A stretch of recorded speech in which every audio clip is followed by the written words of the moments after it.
Hey guys, Jacob here. In today's video, we're going to be talking about the X-Fire post. And this is the exclusive The Division Heartland game modes revealed, map details, enemies, and more. I'm going to get right into it from the top. This is the X-Fire has the exclusive inside word on the current development state of The Division Heartland, including the 2 new game modes. It will feature maps, enemies, and more. Now, also keep this in mind, Division Heartland is not a DLC for The Division 2. This is its own standalone game that's being completely separate from The Division 2. But it says right here, this is by Tom Henderson. Not much has been officially revealed by Ubisoft about its upcoming free-to-play shooter, The Division Heartland, with the publisher only confirming that the game will release during its fiscal year 2022 and 2023, meaning the game will currently scheduled to release by March 2023, which, if it comes out in March, that's awesome. I feel like that they would potentially release it in March of 2023 because that's kind of when, if I remember correctly, Division 1 was released, and I think Division 2 was released in March, so it would make sense for them to release it that year, or maybe even earlier. It just depends on how quickly they get it done. Over the last few months, though, Ubisoft has been conducting extensive QA on The Division Heartland, leading some sources to believe that the release could be imminent. We can exclusively reveal that the game will feature 2 modes, Storm, which is PvP/PvE mode, and Excursion, previously named Expedition, which is a PvE mode aimed at preparing you for the storm. Now, we have talked about this a little bit, what this game was going to be, and by the looks of it, the PvE mode and PvP/PvE is kind of like the game mode survival, or the difficulty levels that is, where you'd go into PvE only, or you go into PvP, which is PvE/PvP, where you'd fight like the hunters, the players, and stuff like that, and that's how you would pretty much deal with it. Several sources compared Excursion to the tutorial mode of Storm, which players can play with 2 other friends and learn the map by scavenging, looting, exploring, and fighting against enemy AI on the game's massive map called Silver Creek.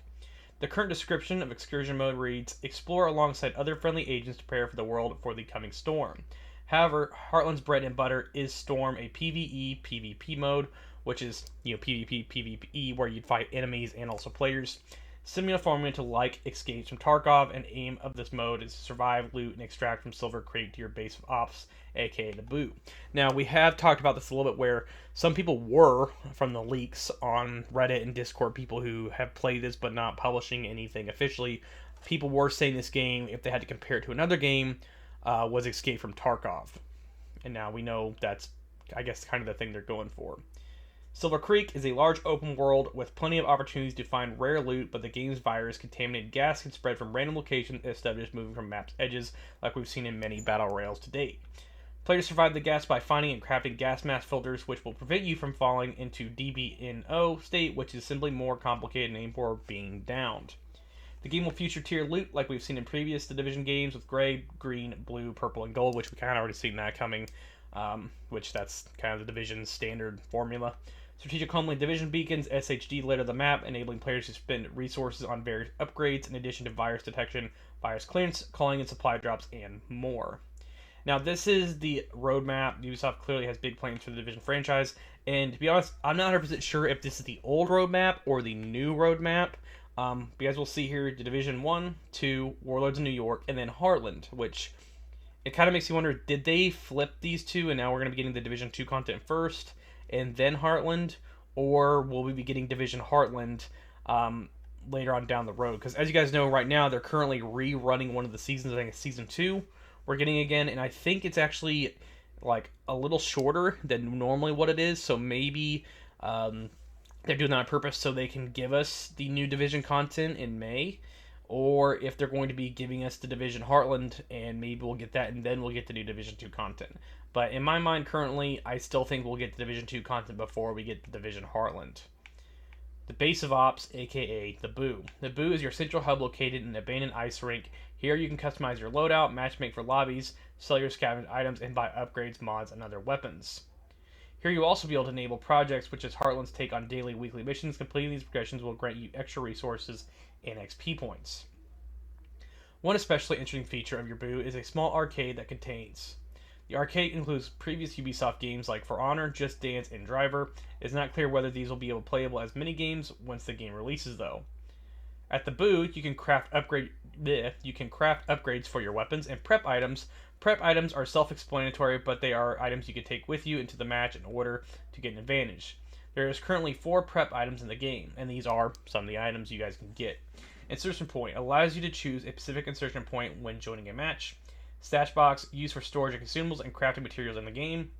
Buff tower currently unknown, and the extraction pod is currently unknown.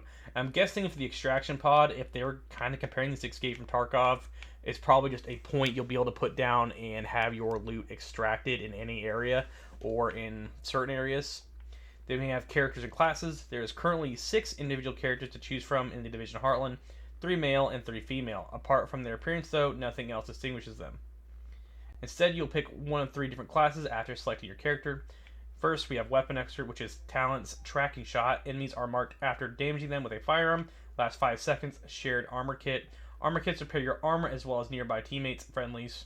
Perk Covert Armor. Then we have Medic. Talent's Health Recovery. Restore health from being in cover from a short time. Shared Health Medkits, same as above for health. And then you have Covert Melee, which I'm guessing is the melee weapon. So it's kind of interesting right off the bat. We have armor and melee, and then we have a shared armor kit and shared health kit. So are we going to be getting health kits and armor kits now, like we did in, maybe they're mixing Division 1 and Division 2, that's what we're going to be getting.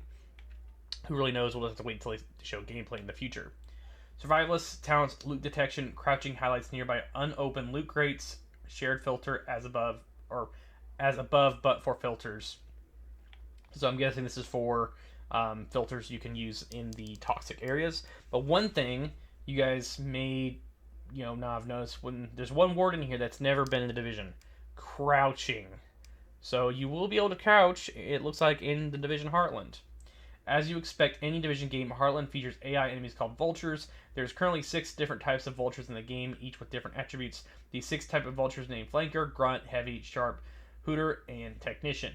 Although the game has yet to be given an official release date, my source revealed that Division Heartland is in progression well and is in a better state than the recently leaked Tom Clancy's Frontline, which I think, if I remember correctly, Tom Clancy's Frontline was the first-person shooter Ghost Recon style game, I think. And it says Ubisoft can reveal the game soon, but its quarterly earnings call for Q3 2020 or 22, taking place on February 17th. So this is the official post. I guess some of the stuff that is supposedly going to be in the game. This is what we hear. This is the news we've gotten in a very long time about this game. And for some of this, I'm not 100% sure if this is all going to be true because this stuff can change. But if you guys seen any of the leaked information and watched some of the videos that were out there, some of this stuff I'm pretty sure is true because people were posting all over Reddit and all over certain Discords and YouTube sections. I've seen on a few videos that people have published about some of the things that are going to be in the game. So I'm guessing some of this stuff probably is true, but most likely could change. So just keep this in mind. And this is just a post.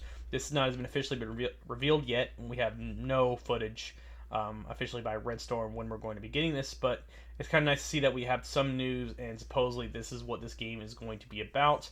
And from what people have talked about and some of the leaks, I'm guessing that this is going to be pretty on point or pretty close, because we know that this game is supposed to have a PvE mode, a PvP mode, and it's going to have some kind of big open area PvP zone where you can extract gear and shit, and essentially be like a big DZ where you can kill players. But the real question is now, is there going to be brand sets in this game, gear sets, or is it more just flat out warfare? And that's got, kind of what they're pointing to, where you'll have certain sets that give you more damage or a certain talent or something that's more unique.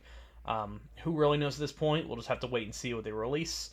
And it is interesting that they do make you pick characters instead of making your own character. So maybe they'll just release more characters later on down the road that will have different abilities. And I guess that way also there's counters to everything. And that way nothing's super OP. But maybe this game is kind of like Survival 2.0 from my brain. I'm thinking this is Survival 2.0. You obviously have the gas areas, which is kind of like going to DZ, where you had to have a gas mask. Obviously there's no gas, but to get into DZ you had to have a gas mask. So maybe to go in these areas you have to have filters to get some of the better gear, and that's where a big portion of the players are going to be trying to get the loot. But overall, that's the official post by pretty much Xfire. I know there's a few other people who have talked about this already, but this is the publisher or the post I found the easiest, and you guys can go check this out as well if you just want to type in Xfire, and then you should be able to find the Division 2 or the Division Heartland, that is, game modes and stuff like that, and click that, then you should be able to be all good to go. But thanks all for watching. Make sure you subscribe for more Division 2 content. and Division content in general, and I'll catch you guys all later. BT!